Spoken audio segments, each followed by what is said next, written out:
That's right, man. That's 3 too many seals. What? You get 3 too many wheels there. Yeah. Although, you know, I'd be careful if you do happen to pull over by a county sheriff's because that does technically violate the motor law. I'm actually covered under the ADA laws of this because they're technically a motor.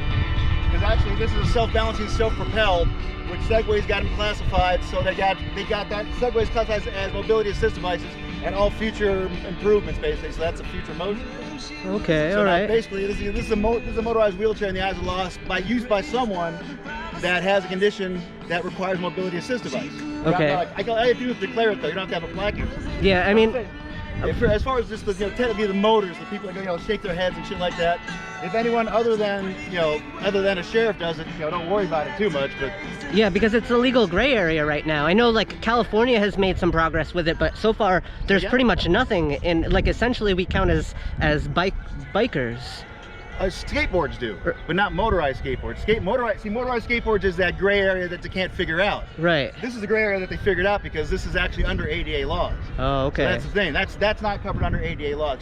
Like this, I roll into bashes on this thing. I roll into a business, and they can't say boo because basically, it's got. Oh, because candy cap. I have all the right of way of pedestrian because of the mobility of this thing.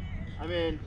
Yeah. It's something where the only time I get nervous is going through the liquor section. But even then, it's just not even that bad. But it's a matter of time in the saddle for something like this. Yeah, for sure. But that goes a lot faster. Probably got more range, but this is more versatile. Yeah. Like I can't turn like you just did, but. Yeah, basically take a Segway, cut it in half, turn it sideways, and make it look cool. Is what this is. Right.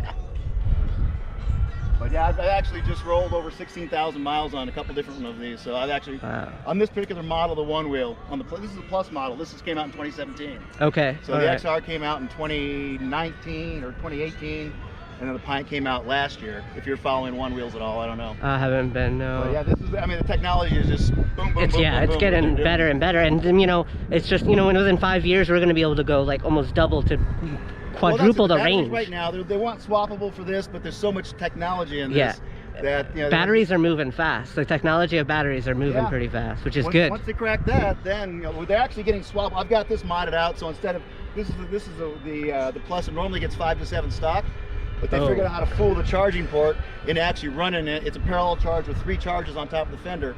So I get 20 miles now instead of just a stock 7. Okay, awesome. The XR is a different battery chemistry, and that gets 18 to 20, but that's an hour and a half charge. Right. This is normally stock just a half-hour charge. That makes sense. I mean, it takes some more time to balance that many more cells. This one? Like yeah, because if you're going 20 miles. Well, yeah, and this one, because when I've got the pack on there, this is about an hour and a half or hour and 20 minutes, about the same as the other one.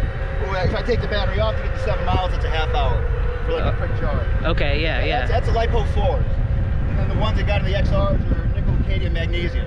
Okay. So and you can fly with these, but you can't fly with those. Yeah. Because of the watt hours or something. Yeah, it's pretty crazy.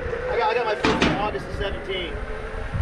I'm rolling about 2.5 years around here on this thing. Okay. First thing I did was make sure I get legal on here, man, because literally people look at you, and I didn't want some maintenance guy saying, hey, you can't have that, I can't have motors on the loop, and that kind of shit, right? Yeah, that's I don't know if they're giving you grief about that. I don't know if you don't. I've only been riding for about a year, but I haven't gotten any grief yet. And to be honest, I broke them in for the last couple of years. They see this, and they kind of put it in the same territory, because I talked to them along the way and let them know what's going on and shit. I call my passes. I mean, better than some of the fucking bikes around here, man. I yell at bikes around here when they do stupid moves.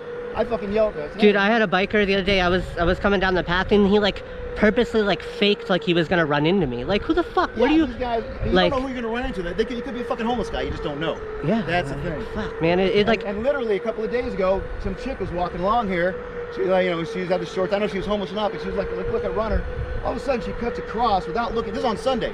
She cuts across without looking back. Some chick is fucking along on a bike. She has to go into the dirt and get around. Wow. I thought I was just about to witness a crash. It was right after a bridge, too. I'm like, what the fuck are you doing? And she's going onto the trail.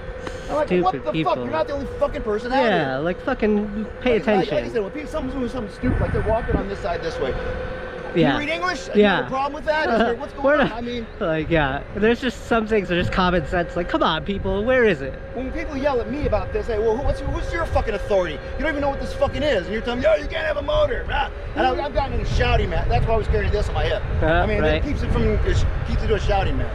I mean, honestly, I got no reason to throw hands with anybody. Yeah, fuck that. I'm having a good time. I don't need you to fucking, or anybody to fucking come and fuck that up for me. The biggest thing is deflection.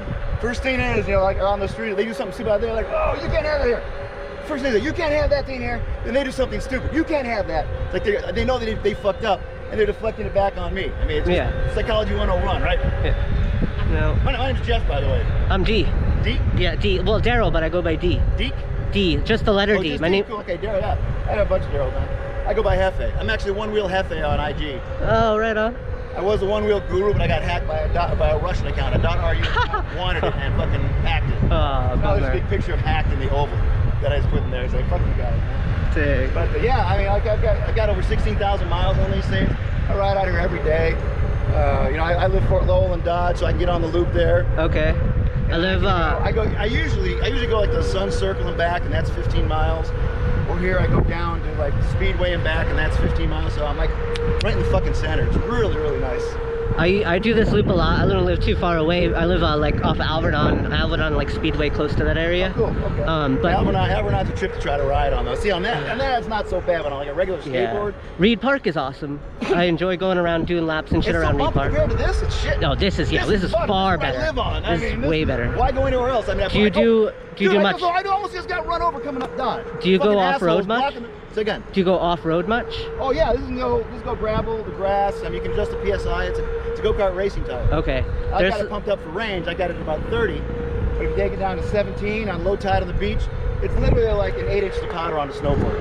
Ah, nice. I worked at Beaver Creek for 17 years, so I can attest to that. I did that for a bunch of time. But I mean, really, that's what's so nice about it. I mean, here, when I got the music crank, you got yours in your helmet, but what's nice is when I got the music crank, it calls my passes. People know I'm coming by. Yeah. And but they got, who knows who's got shit in their ears anyways.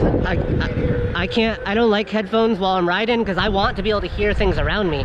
So I have a little Bluetooth speaker. I just carry my speaker so that way I can enjoy my music. Yeah. It gives an awareness to everybody else around me, and I can hear stuff around me. I started off with the bone conductions, the Treks, which are here. And that's actually, I got pulled over, like I said, 2 or 3 weeks in, the county sheriff was closing on me. And this was on a Sunday, a lot of people out there. And he was closing, I'm kind of cruising along at 15, 16, whatever. And so I knew, he was looking down, I knew he was going to kind of pull me over. So I knew it was going to take him a while to close. He's going to turn around, so I'm cruising along. 20 seconds later, sir, stop, sir. I go,